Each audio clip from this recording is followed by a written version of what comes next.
नमः शिवाय। आप सभी भक्तों पर भगवान शिव के साथ माँ गौरी की कृपा सदैव बनी रहे, बरसती रहे। प्रेम भाव से सावन महात्म का श्रृंखला में आपका स्वागत है।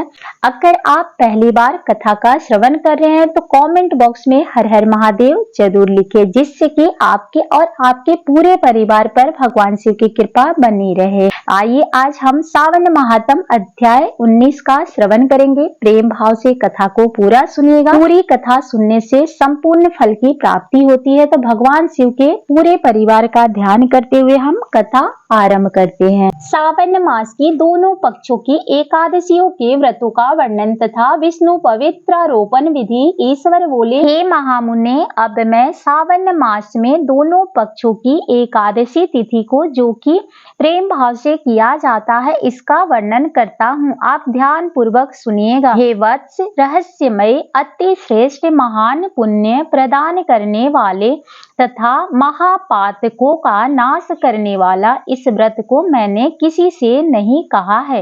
यह एकादशी व्रत सावन मास से मनुष्य को वांछित फल प्रदान करने वाला, पापों का नाश करने वाला, सभी व्रतों में श्रेष्ठ तथा शुभ है।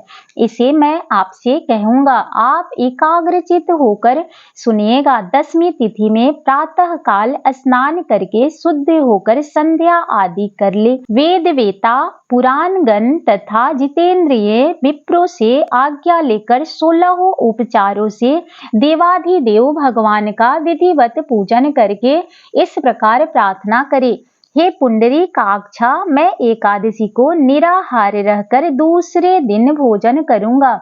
हे अच्युत, आप मेरे शरणदाता हो जाइए। हे वत्स, गुरु देवता तथा अग्नि की सन्निधि में नियम धारण करे और उस दिन काम क्रोध रहित होकर भूमि पर शयन करे। इसके बाद प्रातः काल होने पर भगवान केशव में मन को लगाए। भूख लगने तथा गिरना, ठोकर आदि लगने के समय श्रीधर इस शब्द का उच्चारण करे। हे वत्स, यह व्रत मोक्ष प्रदान करने वाला है, अतः 3 दिनों तक पाखंडी आदि लोगों के साथ बातचीत, उन्हें देखना तथा उनकी बातें सुनना, इन सब का त्याग कर देना चाहिए। तदंतर क्रोध रहित होकर पंचगण लेकर मध्याह्न के समय नदी आदि के निर्मल जल में स्नान करना चाहिए। सूर्य को नमस्कार करके भगवान श्रीधर की शरण में जाना चाहिए और वर्णाचार की विधि से सभी कृत्य संपन्न करके घर आना चाहिए। वहाँ पुष्प, धूप तथा अनेक प्रकार के नैवेद्यों से श्रद्धा पूर्वक श्रीधर की पूजा करनी चाहिए। इसके बाद स्वर्णमयी पंचारत्न युक्त श्वेत चंदन से लिप्त तथा 2 वस्त्रों से आच्छादित कलश को स्थापित करके और शंख चक्र गदा युक्त देवाधिदेव श्रीधर की प्रतिमा स्थापित कर उनकी पूजा करके गीत वाद तथा कथा श्रवण के साथ रात्रि में जागरण करनी चाहिए। इसके बाद विमल प्रभात होने पर द्वादशी के दिन विधिवत पूजन करके कृत्य होकर बुद्धिमान को चाहिए कि श्रीधर नाम का जप करे। इसके बाद उन शंख चक्र तथा गदा धारण करने वाले देव दिवेश श्रीधर की पुनः पूजा करे और स्वर्ण दक्षिणा सहित कलश ब्राह्मण को प्रदान करे। उस समय ब्राह्मण को विशेष करके नवनीत अवश्य प्रदान करे। इस प्रकार प्रार्थना करे, भगवान श्रीधर, आज आप मुझ पर प्रसन्न हो और मुझे अति उत्तम लक्ष्मी प्रदान करे। हे मुनि श्रेष्ठ, इस प्रकार उच्चारण करके जगत गुरु श्रीधर से प्रार्थना करे। श्रेष्ठ ब्राह्मणों को भोजन कराकर अपने सामर्थ्य अनुसार दक्षिणा देनी चाहिए।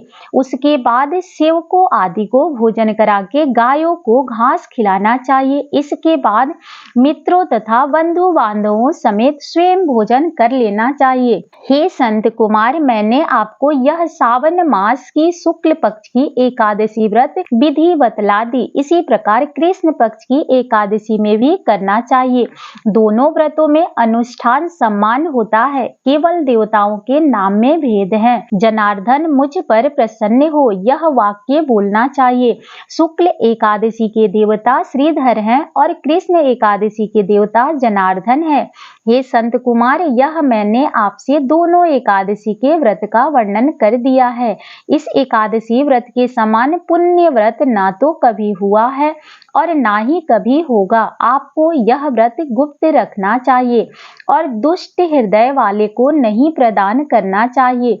ईश्वर बोले, हे संत कुमार, अब मैं द्वादशी तिथि में होने वाले श्रीधर के पवित्रारोपण व्रत का वर्णन करूंगा। पिछले अध्याय में देवी की कही गई पवित्रारोपण विधि के समान ही इसका भी पवित्रारोपण है। इसमें जो विशेष बात है उसे मैं बताऊंगा, सावधान चित्त होकर सुनिएगा। हे महामुने, इस व्रत के लिए जो अधिकारी बताया गया है उसे आप ध्यान पूर्वक सुनने की चेष्टा करें। ब्राह्मण, क्षत्रिय, वैश्य, शूद्र तथा स्त्री, इन सभी को अपने कर्मों में स्थित होकर भक्ति पूर्वक पवित्रारोपण करना चाहिए। द्विज को चाहिए, अतो देव अंतु नो यतु विष्णु विरचे कर्मे पृथ्व्या सप्तेहाम भी, इस मंत्र से विष्णु की पूजा करें। स्त्री तथा शूद्रों के लिए नाम मंत्र है, इसके द्वारा वे विष्णु की पूजा करें।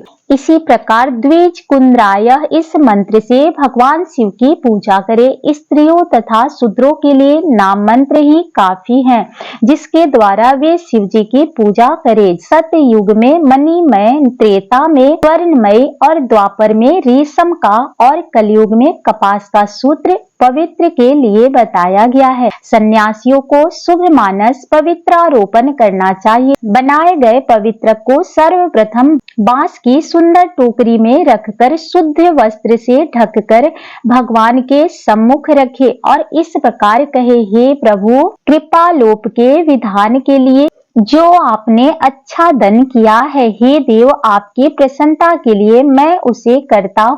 हे देव, मेरे इस कार्य में विघ्न न उत्पन्न हो। हे नाथ, मुझ पर दया कीजिए। हे देव, सब प्रकार से सर्वदा आप ही मेरी परम गति हैं। हे जगतपते, मैं इस पवित्र से आपको प्रसन्न करता हूँ। ये काम, क्रोध आदि मेरे व्रत का नाश करने वाले ना हो। हे दिवेश, आप आज से लेकर वर्ष प्रयत्न अपने वर्ष की रक्षा करें और आपको नमस्कार है। इस प्रकार कलश में देवता की प्रार्थना करके बांस के शुभ पात्र में स्थित पवित्रक की आदर पूर्वक प्रार्थना करनी चाहिए। हे पवित्रक, वर्ष भर की गई पूजा की पवित्रता के लिए विष्णु लोक से आप इस समय यहाँ पधारे, आपको नमस्कार है। हे देव, मैं विष्णु के तेज से उत्पन्न मनोहर, सभी पापों का नाश करने वाले तथा सभी कामनाओं को पूर्ण करने वाले इस पवित्रक को आपके अंग में धारण करता हूँ। हे देवे, हे पुराण पुरुषोत्तम, आप मेरे द्वारा आमंत्रित है, अतः आप मेरे समीप पधारे। मैं आपका पूजन करूंगा, आपको नमस्कार करता हूँ। मैं प्रातः काल आपको यह पवित्र निवेदन करूंगा। उसके बाद पुष्पांजलि देकर रात्रि में जागरण करना चाहिए।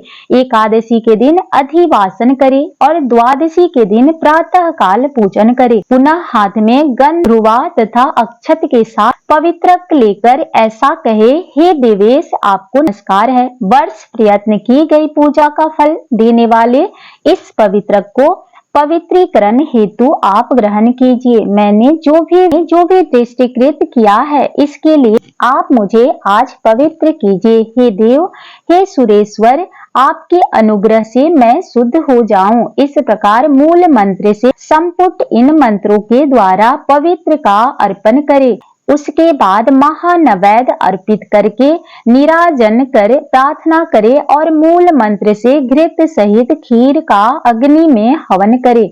इसके बाद इसी मंत्र से पवित्रक का विसर्जन करके इस प्रकार बोले, हे पवित्रक, वर्ष भर की गई मेरी शुभ पूजा को पूर्ण करके आप विसर्जित होकर विष्णु लोक को प्रस्थान करे। इसके बाद पवित्रक को उतार कर ब्राह्मण को प्रदान कर दे अथवा जल में विसर्जन कर देना चाहिए। हे वत्स, मैंने आपसे श्री हरि के इस पवित्रारोपण का वर्णन कर दिया। इसे करने वाला इस लोक में सुख भोगकर अंत में वैकुंठ को प्राप्त कर लेता है।